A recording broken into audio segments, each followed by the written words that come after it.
Historically, it has been the bankers, the financiers who have been behind all of the crashes and collapses. And today we will discuss how these bankers have begun their looting in Greece. You came here for the truth, so let me unveil that for you. I want to touch on this point here. I also want to connect the dots into another couple topics. Let's begin with this article out of the Financial Times. We're going to talk about central banks, and I want to note the Federal Reserve here. The Federal Reserve's ability to give emergency loans to distressed institutions in a crisis will be restricted under legislation being prepared by lawmakers who want to stop these backdoor bailouts. What happened during the financial crisis was that money was being given to all around the world, and when they asked Ben Bernanke, the former Federal Reserve chairman, who's getting this money? Tell us who is getting this money. His response was no. And he said it like that. He actually said it right to their face. The Congress does not deserve to know. The people do not deserve to know. All they were able to know was that money was being given out to financial institutions in need. That's it. And then we found what happened with the Federal Reserve audit, which I'll get into in a moment. And they're saying that they're proposing this legislation and so on. And then they said this: the Fed contained panic during the crisis by offering emergency loans to institutions facing liquidity crunches. That's right. Any particular institution which required some money, they got a nice handout. Yeah, it didn't matter if they paid back or not. And of course, some of them said that they paid back, but when you actually look at the fine print, they really didn't pay back. But it doesn't matter because so much more money was given out than was actually stated. These central banks do this at a profit to the corporations which are receiving the money. That's their friends, that's their alumni, that or the people that they support, their shareholders essentially. And that's what's been happening now, particularly evident since the financial crisis, but has been going on for centuries. In my book, I talked about this. Quoting Alan Greenspan, the former Federal Reserve chairman, the Federal Reserve is an independent agency. There is no other agency of government which can overrule the actions that we take. So, nobody can tell us what to do. We print the currency, we give it out to anybody that we want, and nobody can tell us not to. How in the world does this make any sense? How can anybody in Congress be in favor of it if they actually desire some stability? So we know specifically that if they don't support, if not an abolishment of the Federal Reserve, then at the very least an audit. If they don't support that, then they're on the side of the enemies. We know that specifically. The bankers are basically funding all of these politicians, so surely they're on their side together. This is unbelievable. It's so easy to see. Just follow the money. To get into Greece, to touch on it for a moment, Bloomberg here says Greece will continue with efforts to privatize the country's largest port, regional airports, as it seeks as a way to attract investment for other state assets.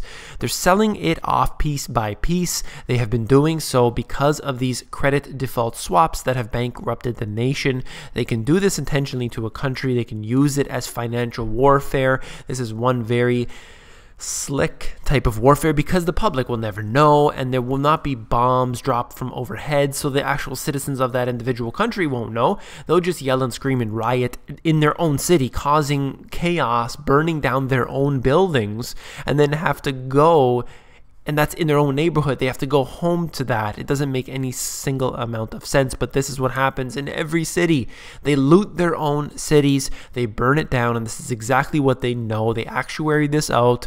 They have practiced this many times before, and surely this will happen yet again. This is happening in Greece right now. They're looting the nation. They are taking off, basically selling off everything that they can in order to fund what's happening, and this is going to cause a big problem for the future. This is just one example here, but this is happening where we had the island sold off to the Qatar Emir, and we will see many more situations like this. This will not be exclusive to Greece, of course. We will see all nations in debt have to sell off their precious assets to corporations and to wealthy elite.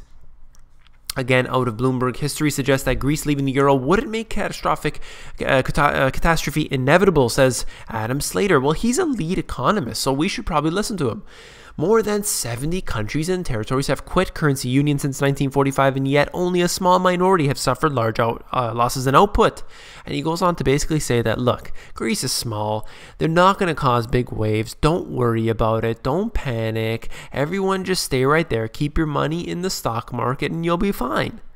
Well, there's much more to this than just their GDP.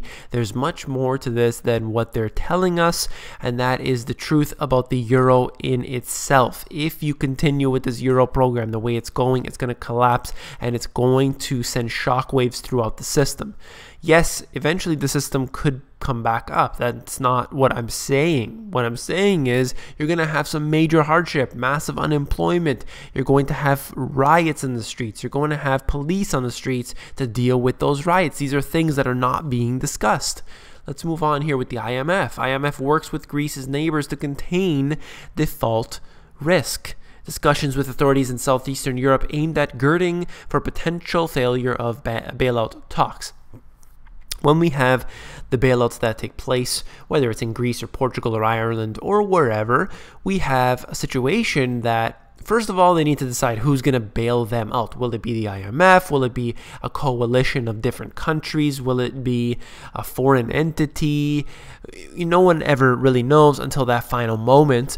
And essentially what's happened here is that the IMF says, Greece, you're not getting a third round of bailouts, and there will be other countries that will come in. Now, Greece has been getting money from every single possible avenue. They will continue to do so. I don't believe they'll just be allowed to fail right now. It's a little too early for that, but everything has to be pushed off into the last minute so that people are scared and that the politicians have to make a decision quickly, and that's the way it always works. It's no different than the debt ceiling. This is actually part of the same article from the Wall Street Journal, and they're talking about the IMF. They made a rare public admission that the regulators are preparing for the potential failure to agree on the continued aid for Athens. So what would happen, this contingency plan, what would happen if they actually did fail? Well, they're going through and they're starting to discuss that right now. Very important.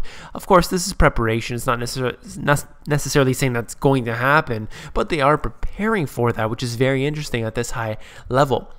So there are two classes of people. There are the wealthy and there are the poor.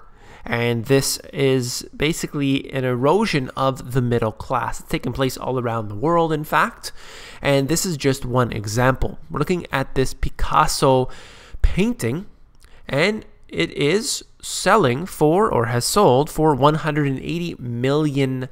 The most expensive painting to sell at auction.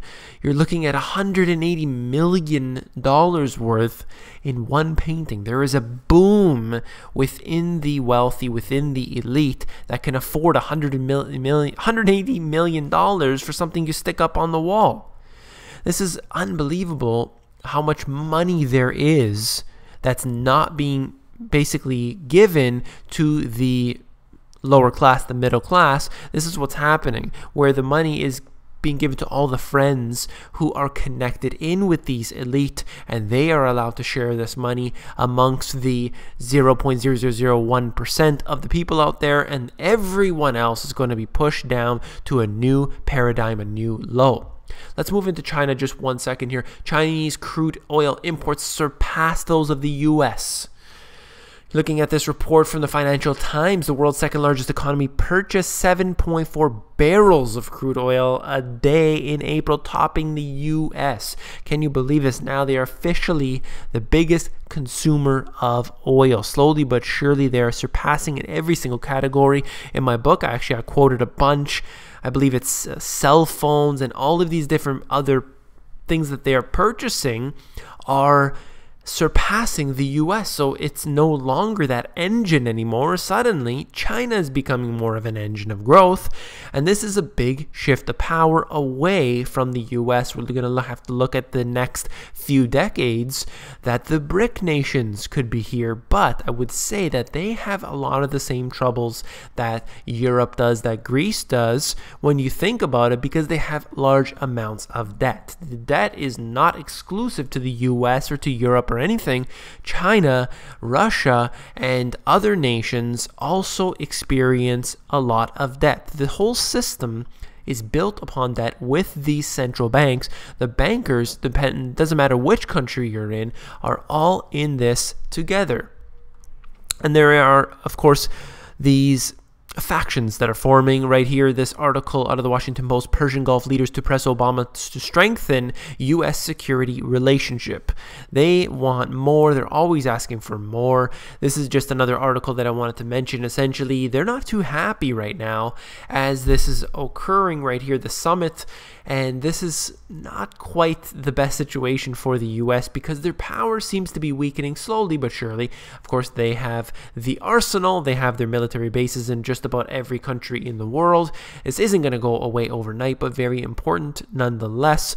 Look for the power, look for the money, where it's going, where it's flowing, and this will tell you exactly where the future lies.